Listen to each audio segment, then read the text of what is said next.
Imagine you're sitting at home, minding your own business when there's...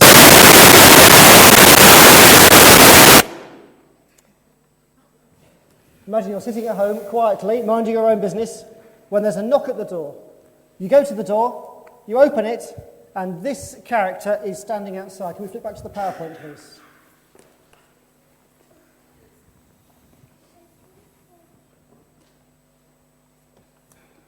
Can you flip back to the PowerPoint for me, please, Martin? Jesus entered Jericho and was passing through. A man was there by the name of Zacchaeus. He was a chief tax collector.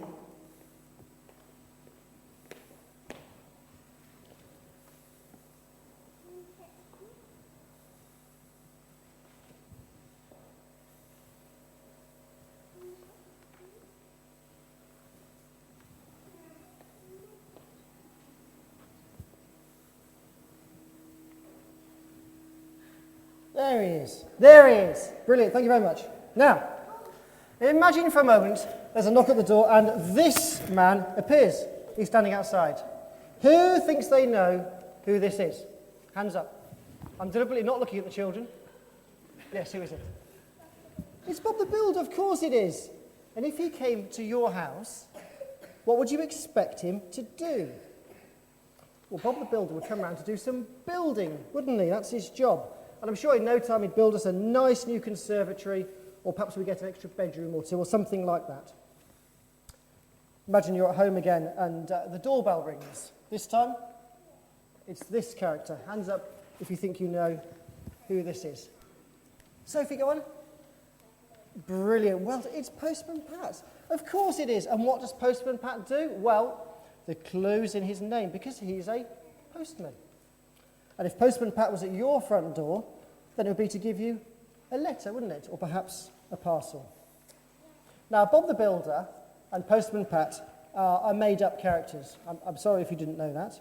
But imagine now there's a knock on the door, and it's this man. It's rather hard to find a picture, so here's his name. Why would Jesus be at your front door? What do you think Jesus, the Son of God, would come to do? That's the question we've been asking ourselves during the Holiday Bible Club this week. And to find the answer, we're going to be looking together at what happened when a man called Zacchaeus was minding his own business when Jesus came along.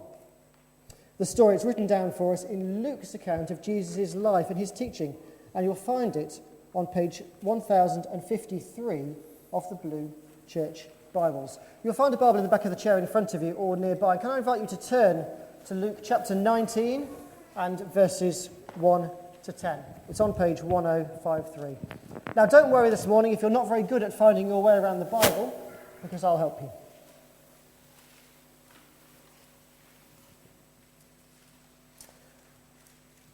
The story we're going to be looking at begins in the right-hand column of that page. You'll see there's a big number 19, and it ends a little bit further down that column. Luke chapter 19 and verses 1 to 10.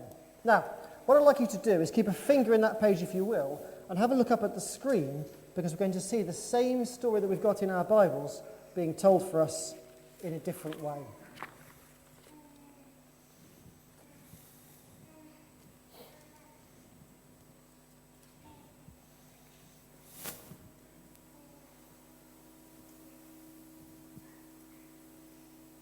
Jesus entered Jericho and was passing through. A man was there by the name of Zacchaeus. He was a chief tax collector and was wealthy. He wanted to see who Jesus was, but being a short man, he could not because of the crowd. So he ran ahead and climbed a sycamore fig tree to see him, since Jesus was coming that way. When Jesus reached the spot, he looked up and said to him, "Zacchaeus, come down immediately. I must stay at your house today." So he came down at once and welcomed him gladly. All the people saw this and began to mutter, "He has gone to be the guest of a sinner." But Zacchaeus stood up and said to the Lord, "Look, Lord, here and now I give half of my possessions to the poor. And if I have cheated anybody out of anything, I will pay back 4 times the amount." Jesus said to him, "Today salvation has come to this house, because this man too is a son of Abraham. For the Son of Man came to seek and to save what was lost." Thank you. I'm going to put on the big screen our big question for this morning. And it's this question: why did Jesus come? Why did Jesus come? We might think that Jesus came to earth to show us how to be really good people, just like him. I expect some of us will think that Jesus came to be a good teacher or to be a good example for us to follow. But if we're really honest, then we might agree that our big question this morning is one that we've never really asked of ourselves. And that's okay, but it's important that we listen to Jesus' answer. Because what Jesus himself has to say about why he came could well be the most important thing that we'll ever hear. If you've still got your finger in a Bible, then turn back with me to Luke 19 and look with me at verse 10. It's the small number 10 towards the bottom of that page. Jesus is speaking and he says this. He says, "For the Son of Man came to seek and to save what was lost." The Son of Man is Jesus. It's just a name that he chose to use for himself. It just means Jesus. And did you spot the 2 things that Jesus says he came to do? It's there on the screen in a different colour for you. Jesus came to seek and to save what was lost. And in case we're not sure what to seek and to save means, I've asked Bruce here, our friendly Australian lifeguard, to come and help us. Up you come, Bruce.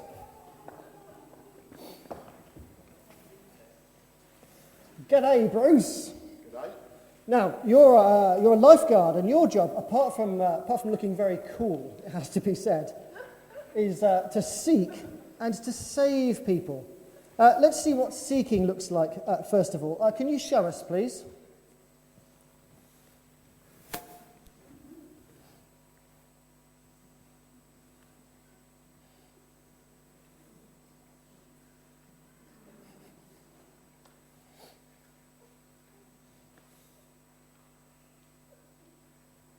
Lovely, thank you. That's seeking. It means looking out. It means watching for people who need help. And when Bruce sees someone who needs his help, someone who's in trouble, then his job is to save them. Can we see what your saving looks like, please, Bruce?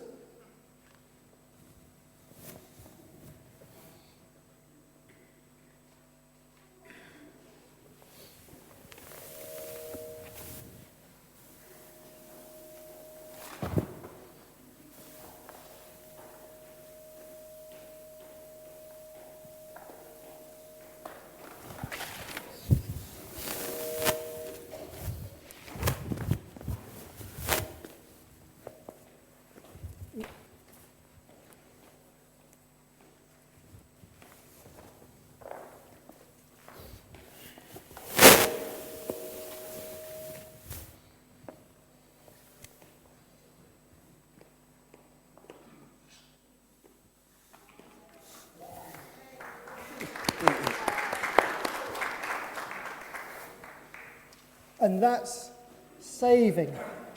Our teddy bear here was in trouble, but Bruce has rescued him. Our teddy bear has been saved. Thank you, Bruce. Let's have a round of applause for Bruce.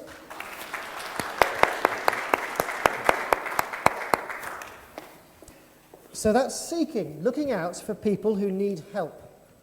And that's saving. It means rescuing. It means bringing back to safety. Let's look back at that verse again. It's on the screen. Jesus came to seek and to save what was lost. But what, or rather who, is lost. And to see that, we need to go back to verse 1 from our story. Can you follow it in your Bibles? Verses 1 and 2 say this: Jesus entered Jericho and was passing through. A man was there by the name of Zacchaeus.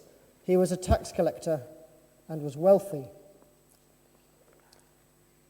The man who meets Jesus, it's a funny name, he's called Zacchaeus.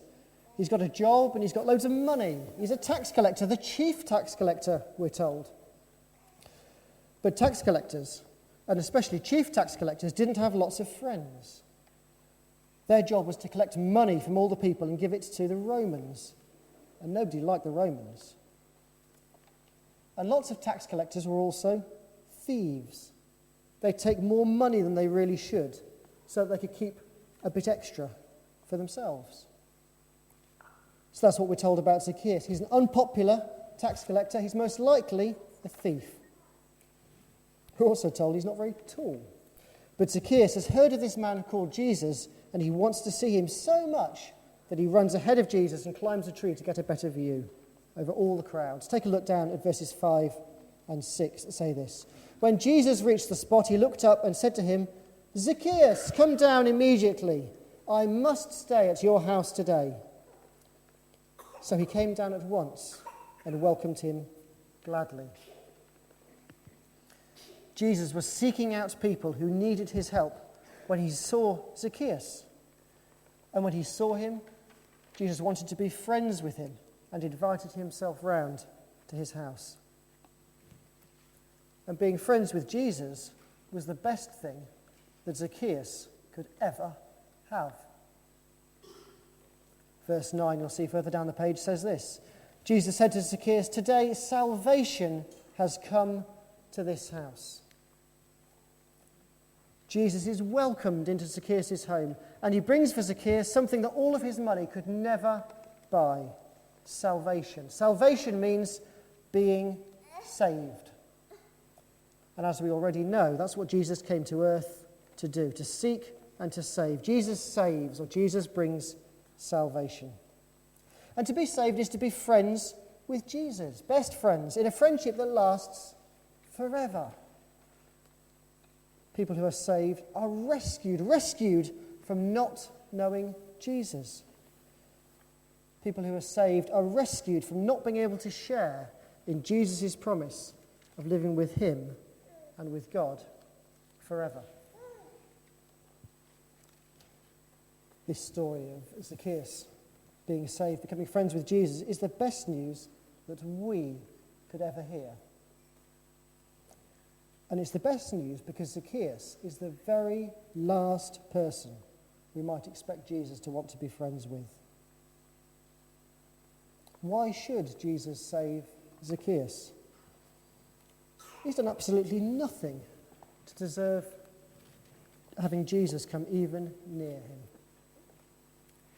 All Zacchaeus has done is welcome Jesus into his home. And that gives us the first of 2 points that will help us answer our big question this morning. Jesus will save anyone who welcomes him. Jesus will save anyone who welcomes him. Now, we can't meet Jesus in the same way that Zacchaeus did. Jesus is in heaven, and he's not walking around today like in our Bible story. But we can still welcome Jesus, not through our front doors and into our homes, but into our lives. And we do that when we understand what Jesus came to do, when we see that we need to be friends with Jesus. If you were at Treasure Island this last week, you might remember the brilliant Bible story where a man, a criminal, was about to die right next to Jesus.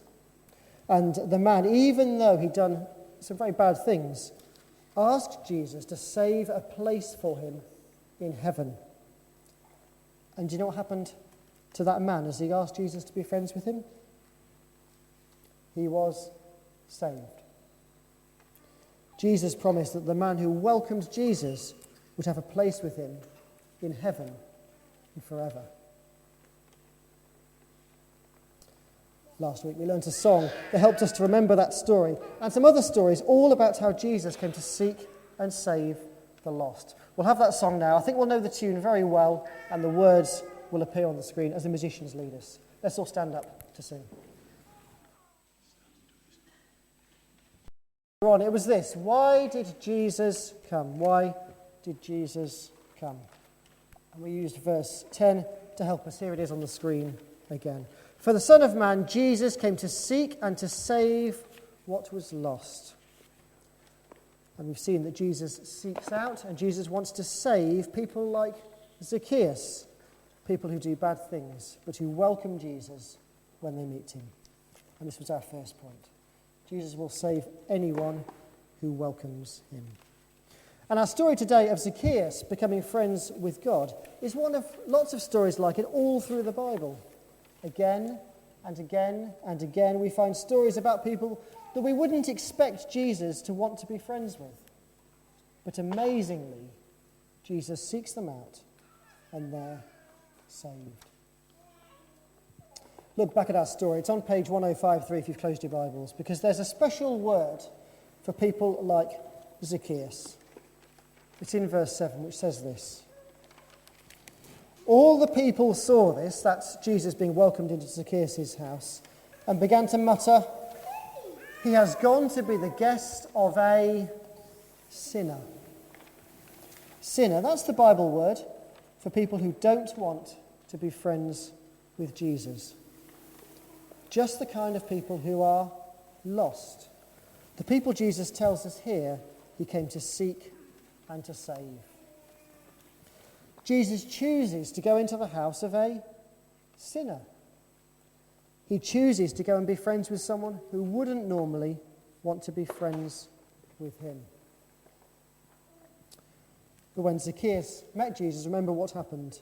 Jesus called him down from the tree. Zacchaeus did as he was asked, and then he was pleased to welcome Jesus into his home.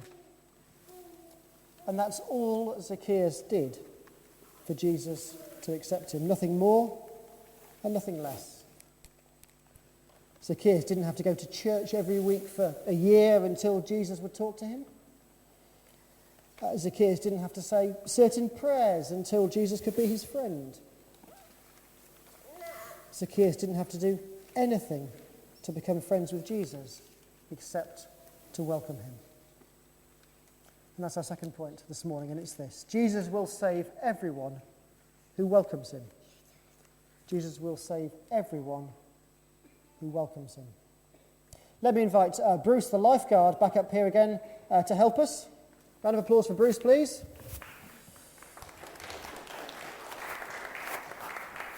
And I want you to use your imaginations again. Imagine you're swimming in the sea when you find that you need help.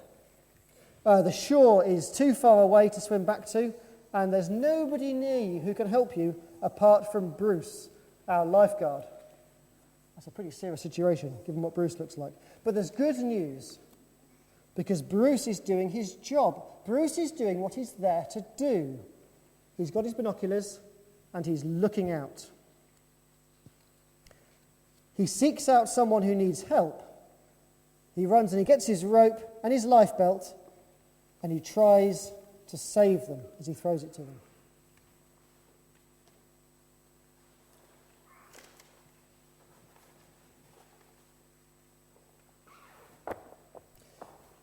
Okay, Bruce, now don't move, because what happens next is really important.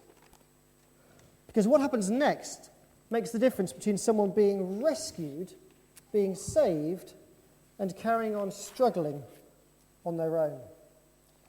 We'll come back to Bruce in a moment, but first let me ask you this question.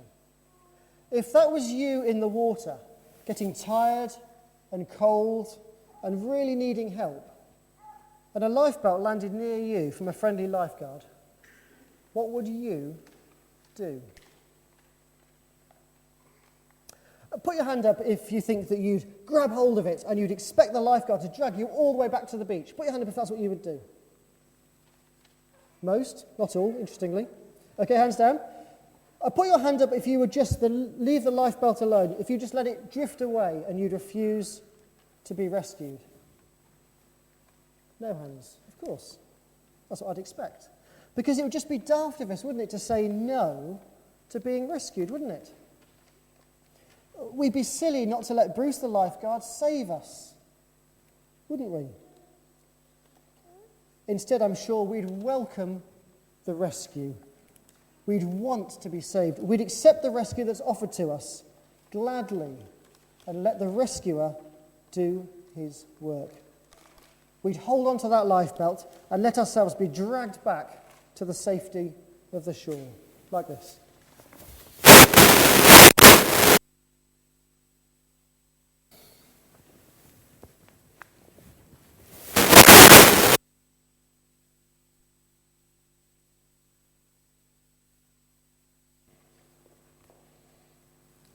Well done, Bruce. Thank you very much indeed, Bruce, and a round of applause for Bruce.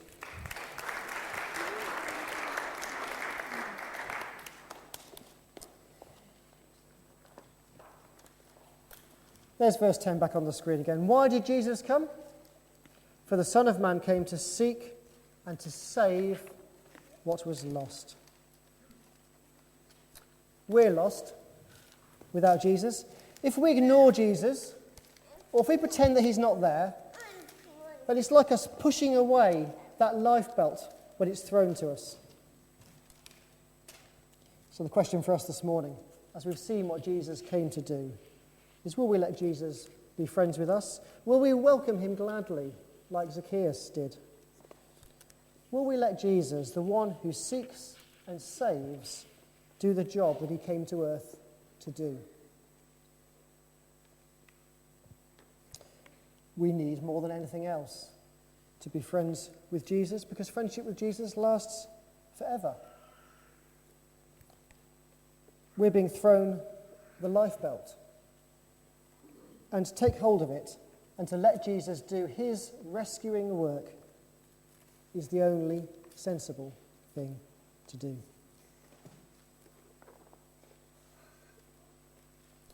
If you've never welcomed Jesus, if you've never asked Jesus into your life, you might like to say a prayer after the service on your own, with a friend, with your parents. You might like to ask Jesus to be friends with you. Let's be quiet for a moment and then I'll pray.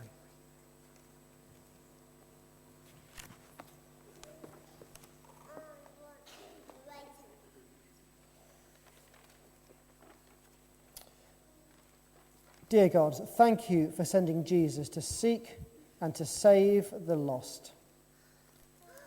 Please help us to be like Zacchaeus and welcome him. Amen.